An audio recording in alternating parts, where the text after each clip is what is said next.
Apirilaren 28 laneko segurtasun eta osasunaren nazioarteko eguna ez da inoiz hain zentzuzkoa izan.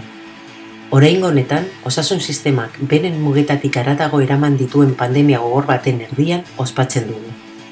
Pandemia jarduera ekonomikoaren zati handi bat geldiarazi du, eta Euskadin 1000 pertsona baino gehiago hil dira.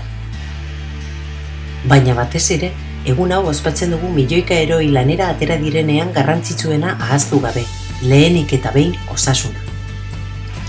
Beren lanpostuetan segurtasun eta osasun baldintzak nekatu arte defendatu dituzte. NBEak eta eskura zituzten baliabide guztiak eskatuz. Egoera gehiago ez larriagotzeko. Haien lana profesionaltasunez eginez, lankideen, familien eta bizilagunen osasuna defendatzen zuten bitartean. Horregaitik, haiei eskerrak emateko unea da. Ez bakarrik lehen borroka lerroan egoteagatik, baizik eta bizitzak salbatzen dituzten eskubideak eskatzeagatik. UGT Euskadi berriro ere pandemia geldiarazteko eta langileen segurtasuna eta osasuna zaintzeko konpromisoa berritzen dugu.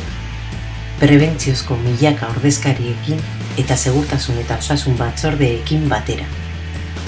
Behar den tokian salatzen eta lan arriskuen prebentzioari buruzko araudia betetzeko eskatzen jarraituko du.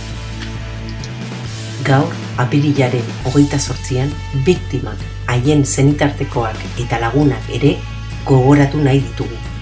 Nahi gabe, istorio dramatiko baten protagonista bihurtu baitira.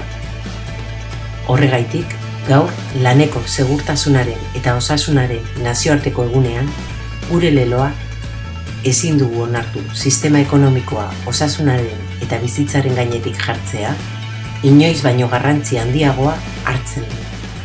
Eten dezagun pandemia lanean.